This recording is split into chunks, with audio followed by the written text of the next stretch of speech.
Welcome back to a new video. So two workouts in this one a massive one and one a pretty short one. Not really too light, but definitely a short one. So I kind of went crazy during this session, and that was partially because I was feeling good, but also partially in anticipation of me potentially not being able to train the next day. So there was like a curriculum night thing at school the next night. So this was from Wednesday, and so I wasn't sure how training was going to look, if I was going to train really late, if I was going to be able to be out of it earlier or whatever, or how I'd feel like when I got home or all of that. So it was just kind of all up in the air. And I was at the gym, feeling good, had my music playing on the speaker, and was just kind of vibing. I started out this session with some muscle snatch plus power snatch. As I mentioned, was feeling good from the blocks, doing them from the floor. Also felt really good, just up to 70, so just a 1+1. It was really making the power snatch feel interesting, like I was trying to go underneath it and not just trying to spread my feet out wider. So it was making it feel, I guess, more correct in a sense. But after I did the 1+1 up to 70, went to 80, 90, and 100 for a power snatch. The 100 wasn't the best, which is why I didn't try to go up from there. And I also knew like I wasn't really trying to push the snatch too heavy in the session, but honestly pretty happy to get up to 100. Really happy with how the muscle snatches are feeling, and definitely want to continue to add that in. I then moved on to doing some power clean plus push press. I actually got up to 120, which I was really happy with. If you saw shorts or any Instagram things, you would see what happened after all those push presses, but it's always kind of nice to have these longer length videos to kind of show like the full extent of a session, because I don't just go in and do one big lift or one exercise. I'm usually doing a bunch, and in a session like this, I did a whole bunch. And like I said, that's because I was kind of anticipating not even be able to train the next day, so I wasn't worried about quote unquote overtraining and being hyper fatigued. In fact, I would have almost preferred it, because then I wouldn't feel bad about taking a day off, which honestly I almost did the next day anyway. The next day, the curriculum night still happened, but I was able to get home pretty early from school still from it, because I was able to help with the setup instead of being at the actual event, because phys ed teachers don't typically do much during curriculum nights anyway. Really, all of they call us unified arts at our school. Really, any of the unified arts teachers, so the special areas teachers, don't have much to do. So thankfully, I was able to get home, pretty relatively quick after school.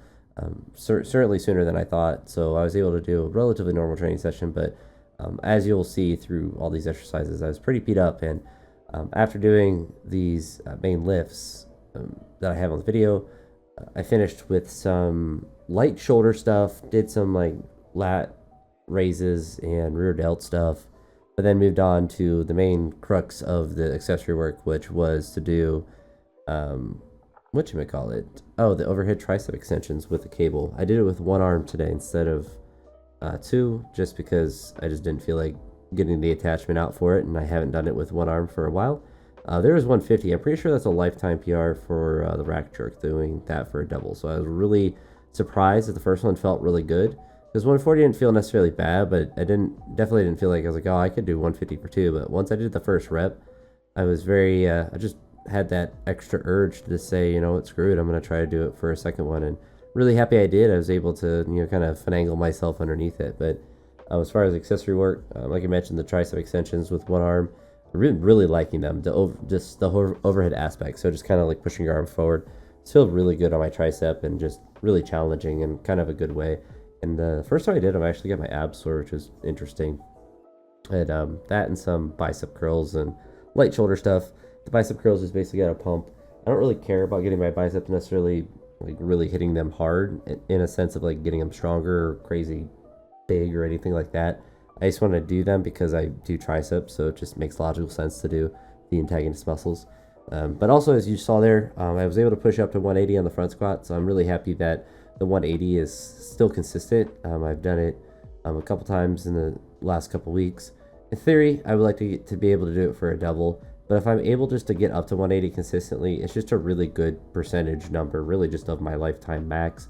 It's above 90% of my best front squat ever, and obviously of like my relative max, it's certainly a really high percentage.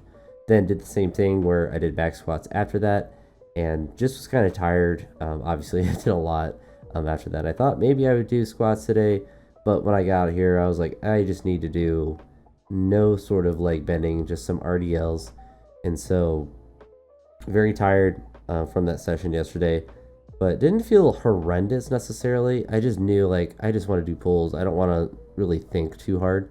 And that's what's kind of nice with pulls. Like I'm just not really, I don't know. I don't have to get hyped up or anything, I guess. I'm just getting in the position and just pulling it. But as you saw there, did some triples up to 200, did a double here at 200.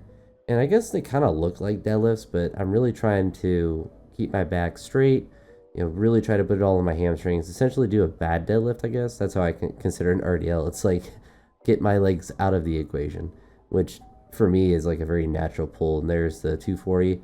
And then I did a normal kind of clean deadlift thing for this next one. I guess I didn't edit that clip. I guess what it is with that. But same 240 again here. This one trying to use the legs a little bit more, and did a little bit, but pretty easy, I guess, as far as pulls go. But would have liked to have my hips a little bit lower, but it is what it is. I then did some, I don't even know what you want to call these, power rows with 120. After these, just did 3 sets of 5. Nothing too radical, but I didn't just want to come out and do pulls. I knew I had enough energy to do something else, and rows are just a good exercise. Like it's just a good, general exercise, and one perfect on a day like this where I don't really want to do anything, and I don't really want to press. I don't really want to squat. I don't really want to do any muscle snatches. It's a really good, just I don't almost, in a sense, like a full body pull. It's, I don't know. I used to do them a lot, and I'm trying to get back into doing them, and obviously doing them even. Obviously I'm kind of cheating the reps, but getting up to 120 for some easier reps is nice. I don't really have a specific number I'd like to get up to for them because they are, cheating reps, so it doesn't really matter. But this is good because I already had the weight loaded, so it was a convenient way to do. But really happy with the previous session. Honestly, happy with the session I did today. I'm not really like, I knew like today was going to be a rough day after I did all of that stuff. So I would have been really surprised if I would have came in and had like all of the gusto to do a normal session. And even if I did, I probably wouldn't have lifted that well just because of how fatigued I was. I'm not sure what tomorrow will look like as far as training. It's going to be Friday, and I am going to try to go to the actual gym to lift with Justin. I kind of want to do some, like, I always think like I want to hit more squats and like do more of that, but I just kind of get in the midst of a session. I end up just doing the classics, and kind of like a session like you saw the previous day where I just kind of go ham on everything but squats. So I guess in a sense I still went heavy on them, but not a ton of volume. But I don't know, it's a bit tricky. Like we'll just kind of have to play it by feel, and maybe I won't even go to the gym tomorrow. Kind of depends. Sometimes Justin gets busy at work and whatnot, and that's kind of generally what I've been basing on when I go to the gym or not, since he doesn't live at the house anymore. So we try to go to the gym sometimes to still be able to train together. So trying to manage that, but I like going to the gym too. So it's just managing that back and forth. Might play more pickleball on Saturday, so we'll see how that all balances with training. But I don't know. It's been a really productive week, and it's kind of a nice feeling to be sitting here now and knowing that like even if I don't even do that much Friday and Saturday and Sunday, like I've done a ton of training this week. I've done a lot of productive work this week, and with a session like Wednesday, it's just like I kind of did everything in one day in a sense, and I feel like it was really productive. And even like snatches have been good this week with that no foot snatch. Like I feel like just everything is just moving well, which I'm happy with, and just want to continue that momentum and try to just continue to make smart decisions. I think that's been the biggest thing. Is I'm still pushing hard, obviously, but I'm not just banging my head into the wall trying to do whatever weights. I'm just trying to move well and push hard and going well. And obviously, doing more accessory work than probably what I've done in the past, but just want to keep hammering those, and I don't know, just try to be smart every day. But that's going to be it for this one. I'll talk to you all in the next video, and I hope you all have a great day. Peace.